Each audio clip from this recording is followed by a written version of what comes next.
Assalamu alaikum wa rahmatullahi wa barakatuh. Dans cette vidéo, nous allons définir ensemble la croyance, al-aqida. Nous diviserons cette vidéo en trois parties.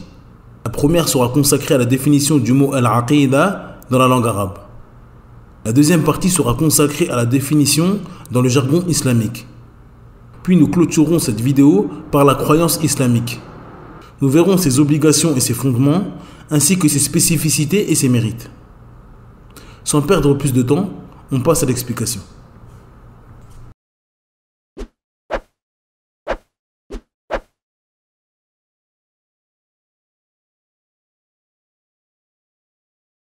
Bismillah ar-Rahman ar-Rahim.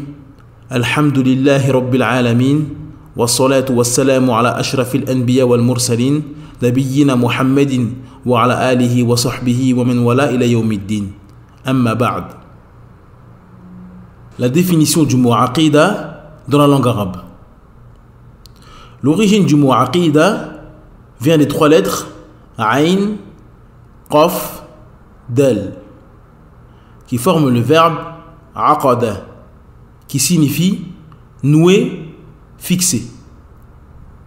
Le mot aqida est ce qui est noué et ancré dans le cœur et le fort intérieur d'une personne, jusqu'à ce que son cœur soumette ses membres et que cette aqida devienne son mode de vie et sa religion.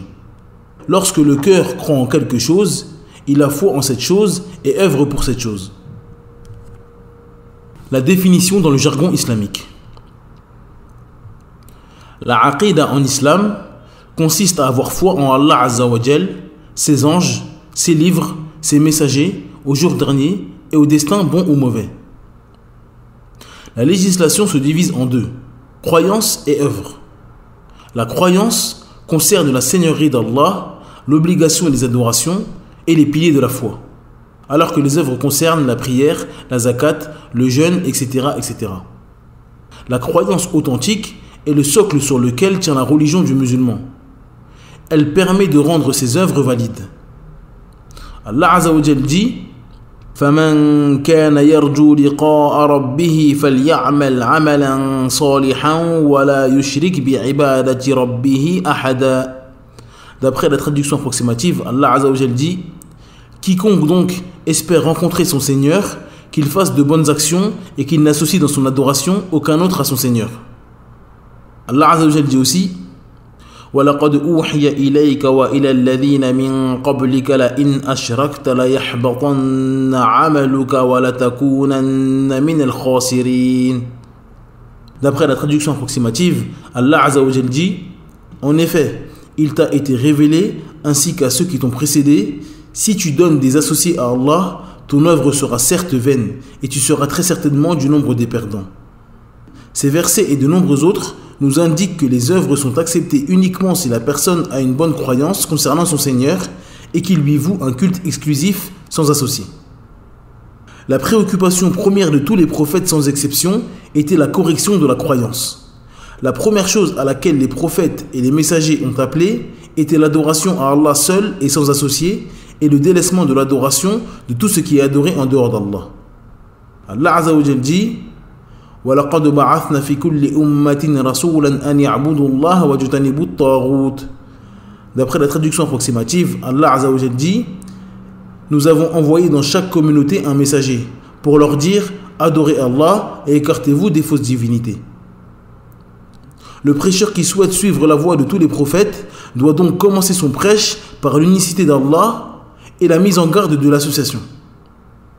Tout prêcheur commençant par autre que cela dans son appel à la religion aura certes contredit la voie de tous les prophètes et messagers. La croyance musulmane est la croyance de tous les prophètes.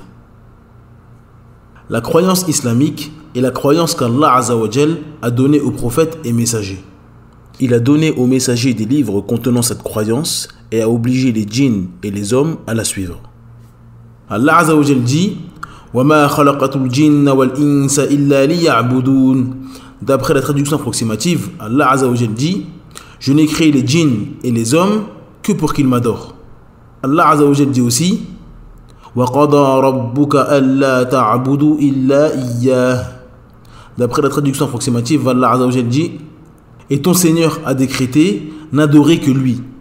Allah Azza wa Jal dit aussi وَلَقَدْ بَعَثْنَا فِي كُلِّ أُمَّةٍ رَسُولًا أَنْ يَعْبُدُوا اللَّهَ وَاجْتَنِبُوا الطَّاغُوتَ. D'après la traduction approximative, Allah Azza wa Jal dit nous avons envoyé dans chaque communauté un messager pour leur dire adorez Allah et écartez-vous des fausses divinités. Tous les prophètes ont prêché à cette croyance et tous leurs livres expliquent cette croyance. Il s'agit de la croyance qui mène au bonheur et au salut dans ce bas monde et dans l'autre. Et elle a été prescrite à l'ensemble des êtres humains. Allah Azza wa Jal dit فَمَنْ يَكْفُرْ بِالطَّاغُوتِ وَيُؤْمِنْ بِاللَّهِ فَقَدِ اسْتَمْسَكَ بِالْعُرْوَةِ الْوُثْقَى لَا انفِصَامَ لَهَا وَاللَّهُ سَمِيعٌ عَلِيمٌ. D'après la traduction approximative, Allah Azza wa Jal dit quiconque mécroit aux fausses divinités tandis qu'il croit en Allah saisit l'anse la plus solide qui ne peut se briser. Et Allah est audient et omniscient. La croyance est obligatoire pour tout musulman. Allah Azza wa Jal a obligé à chaque individu de connaître la croyance de sa religion. Le serviteur se doit de connaître l'unicité d'Allah, ses noms et ses attributs. Allah nous a donné des outils pour que nous puissions suivre cette voie droite et cette croyance pure. Ces outils sont le Coran, la Sunna du prophète et de ses compagnons, ainsi que le consensus des savants des 3 premières générations. Les fondements de la croyance musulmane. Le premier fondement de cette croyance est le fait de prendre sa aqida uniquement par le biais de la révélation. La aqida est la croyance qu'Allah veut que nous ayons à propos de lui, son messager et sa religion. Nous pouvons savoir ce qu'Allah veut uniquement par le biais de la révélation. La révélation que nous possédons est uniquement dans le Coran et dans la tradition prophétique authentique. Il est donc obligatoire pour le musulman de se contenter uniquement de cela dans le domaine de la croyance et de s'y accrocher fermement. Allah Azza wa Jal dit يا أيها الذين آمنوا أطيعوا الله وأطيعوا الرسول وأولي الأمر منكم فإن تنازعتم في شيء فردوه إلى الله والرسول إن كنتم تؤمنون بالله واليوم الآخر ذلك خير وأحسن تأويلا. D'après la traduction approximative, Allah Azza wa Jal dit ô les croyants, obéissez à Allah et obéissez aux messagers et à ceux d'entre vous qui détiennent le commandement. Puis, si vous vous disputez en quoi que ce soit, renvoyez-le à Allah et aux messagers. Si vous croyez en Allah et au jour dernier, ce sera bien mieux et de meilleure interprétation. Le deuxième fondement de cette croyance est la soumission totale à ce que nous donne la révélation en matière de croyance, tout en donnant à la raison la place qu'elle mérite dans la compréhension et la méditation, sans pour autant dépasser les limites. Le croyant doit se soumettre à ce qu'Allah lui informe dans le Coran ou par le biais de son messager. Allah a doté l'être humain d'une raison pour qu'il puisse comprendre les textes, les méditer, obéir aux ordres et s'éloigner des interdits. Il est interdit aux musulmans d'outrepasser les limites en utilisant la raison pour contredire, changer ou rejeter la révélation venant d'Allah. Les spécificités de la croyance islamique comparées aux autres croyances. La première spécificité de la croyance islamique comparée aux autres croyances est que sa source est divine. Allah Azza wa Jal dit قُلْ لَا أَقُولُ لَكُمْ عِنْدِي خَزَائِنُ اللَّهِ وَلَا أَعْلَمُ الْغَيْبَ وَلَا أَقُولُ لَكُمْ إِنِّي مَلَكٌ إِنْ أَتَّبِعُ إِلَّا مَا يُوحَى إِلَيَّ قُلْ هَلْ يَسْتَوِي الْأَعْمَى وَالْبَصِيرُ أَفَلَا تَتَفَكَّرُونَ. D'après la traduction approximative, Allah Azza wa Jal dit dis-leur, je ne vous dis pas que je détiens les trésors d'Allah, ni que je connais l'inconnaissable. Et je ne dis pas que je suis un ange, je ne fais que suivre ce qui m'est révélé. Dis, est-ce que sont égaux l'aveugle et celui qui voit? Ne réfléchissez-vous donc pas? La deuxième spécificité est la conformité avec la saine nature. La saine nature de l'être humain est en parfaite harmonie avec la croyance islamique. La saine nature est la base de la croyance islamique. D'après Abu Huraira radhiyallahu anhu, le messager d'Allah sallallahu alayhi wa sallam a dit tout enfant naît sous la saine nature. Ce sont ses parents qui en font un juif, un chrétien ou un adorateur du feu. La troisième spécificité est la facilité et la simplicité. L'être humain est capable de comprendre cette croyance, quel que soit son niveau intellectuel, son niveau de culture ou son éducation. La quatrième spécificité est l'universalité et la stabilité. Cette croyance englobe tous les êtres humains. Quel que soit leur endroit sur la planète ou leur époque, elle répondra à toutes les problématiques de leur vie. La croyance du musulman est la même depuis l'époque du prophète Mohammed sallallahu alayhi wa sallam, et cela jusqu'à la fin des temps. Elle sera toujours en adéquation avec les besoins de l'être humain, et cela quelle que soit l'époque à laquelle il vit, car il s'agit de la croyance descendue de la part de l'omniscient, le sage. La cinquième spécificité est le juste milieu. La croyance islamique se différencie des autres car elle se situe dans le juste milieu, entre l'exagération et le laxisme.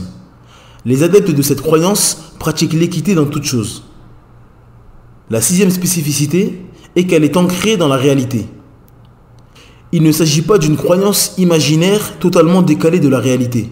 Au contraire, elle est en parfaite adéquation avec la vie de l'être humain et il peut l'appliquer dans sa vie. La septième spécificité de cette croyance est qu'elle est argumentatrice et en conformité avec la raison. Cette croyance ne se contente pas juste d'imposer qu'on la suive.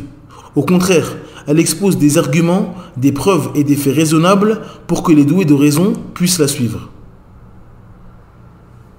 Cette vidéo est maintenant terminée. Merci de l'avoir regardée jusqu'au bout. Je vous invite à télécharger le PDF de cette explication. Il est disponible dans la barre de description en langue arabe et en langue française. N'hésitez pas à propager cette vidéo et à vous abonner à la chaîne et activer la cloche de notification. En attendant, je vous dis Assalamu alaikum wa rahmatullahi wa barakatuh. Subhanakallahumma bihamdik. Ashhadu an la ilaha illa ant. Astaghfiruka wa atubu ilayk.